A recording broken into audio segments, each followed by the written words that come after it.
নমস্কাৰ আইসক্ৰীম বনাবলৈ লৈছো আৰু কিহেৰে জানেনে বৰা চাউলৰে খুব ভাল লাগে খাই দুটা ফ্লেভাৰত বনাম এটা চকলেট আৰু এটা আমেৰে বনাম আৰু খুব কম বস্তুতে হৈ যায় তেতিয়ালে বলক আৰম্ভ কৰো বৰা চাউলৰ আইসক্ৰীম যেতিয়া বৰা চাউলে মেইন নহয়নে সেইবাবে মই ইয়াতে 2 কাপ বৰা চাউলৰ গুড়া ললো এখিনি হে আমাৰ খোলা পিঠা বনোৱাৰ দৰে অলপ সময় মই পানী ভিজাই ৰাখিছিলো চাউলখিনি তাৰ পিছত মিক্সাৰ গ্ৰাইণ্ডাৰত মাৰি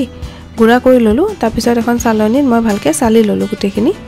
মই ইয়াতে আধা কাপ তাল মিশ্ৰি দিছো নটকা হৈ চেনিয়ে দিলো হয় পিছে গৰমৰ দিন কিটাত মই তাল মিশ্ৰি কিনি থৈ দিও এই চৰপত খাবলৈ বা এনেকুৱা ধৰণৰ আইসক্ৰীম বনাই খাবলৈ আৰু এফালে 2 কাপ মই পানী দিলো এখিনি মই এতিয়া ভালকে মিহলাই গেছত দি দিম মিডিয়াম ফ্লেমত গৰমৰ দিন কেটাত আমি প্ৰায় সকলোৱে আইসক্ৰীম হওক বা কোল্ড ড্ৰিংকস হওক এনেকুৱা ধৰণৰ বস্তুবোৰ খাই ভাল পাওঁ কিন্তু পৰাপক্ষত আমি বাহিৰৰ পৰা কিনি নোখোৱাই ভাল কাৰণ তাত একো বিশেষ ভাল বস্তু নাথাকে বৰঞ্চ একদম ক্ষতিকাৰক বস্তু কিছুমানে থাকে সেইবাবে খুব সহজৰে এনেকৈ ঘৰতে বনাই লব পৰা যায় আৰু খাবলৈও খুব ভাল হয় কিন্তু লৰাচলিক প্ৰথমত নকব যে আপুনি বৰা চাউল দি বনাইছে নহলে হিয়তে আগতেই ভাবিয়ে লব যে এটো একদম বেয়াই হ'ব খাবলৈ আৰু তেতিয়া খাবলৈও ভাল নাপাব আগতে একদম খুৱাই বই লব তাৰ পিছত হিয়তক কব দুই ধৰণৰ আইসক্ৰীমতে মই বেসটো একে ৰাখিম বৰা চাউলে ৰাখিম সেইবাবে মই ইয়াতে প্ৰথমতে দিলো চকলেট আইসক্ৰীমৰ কাৰণে বৰা চাউলৰ পেষ্টখিনি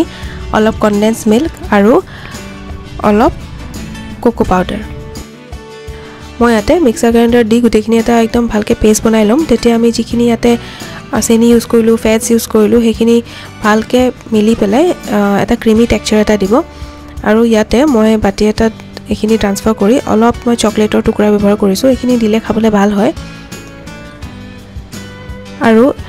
যেহেতু আমি ডাইৰেক্ট এনেকৈ যদি ফ্ৰিজত থৈ দিও তেতিয়া ইয়াৰ ওপৰত বৰফ জমা হৈ যাব তাৰ বাবে কি কৰিলো মই এখন বাটাৰ পেপাৰ দি ললো ইয়াৰ ওপৰত আৰু ইয়াৰ ঢাকনা লগাই দিম যাতে কোনো ধৰণৰ ইয়াতে এয়াৰ নোসোমায় আৰু আমাৰ আইস ক্ৰিস্টালছ ইয়াৰ ওপৰত ফৰ্ম নহয় এতিয়া মই এটো ফ্ৰিজত থৈ দিম মই ইয়াতে এতিয়া যেহেতু দুই ধৰণৰ আইসক্ৰীম বনাম এতিয়া মই বনাম আমে দি আৰু ইয়াতে মই আম দুটা কাটি ললো আৰু এখিনি কি লৈছো জানেনে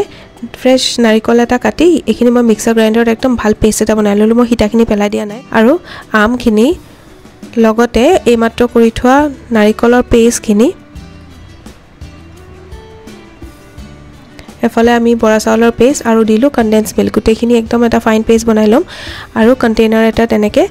গুটেখিনি বাকি তাৰ ওপৰত মই স্লাইড আমৰ পিসেস দি দিছো এখিনি অপচনেল হয় কিন্তু দিলে খাবলৈ ভাল লাগে পিছত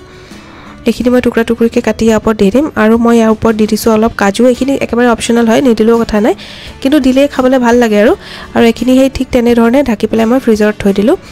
প্ৰায় 8-9 ঘণ্টা আৰু দেখিছেনে এই আমাৰ ম্যাঙ্গো আইসক্ৰীম একদম ৰেডি হৈ গল আৰু এফালে একদম চকলেট আইসক্ৰীমও আমাৰ ৰেডি হৈ গৈছে এয়া চাওক আশা কৰো আপোনালোকে মোৰ ভিডিওটো চাই ভাল পালে তেতিয়ালে আজিলৈ আহিছো বাই থ্যাংক ইউ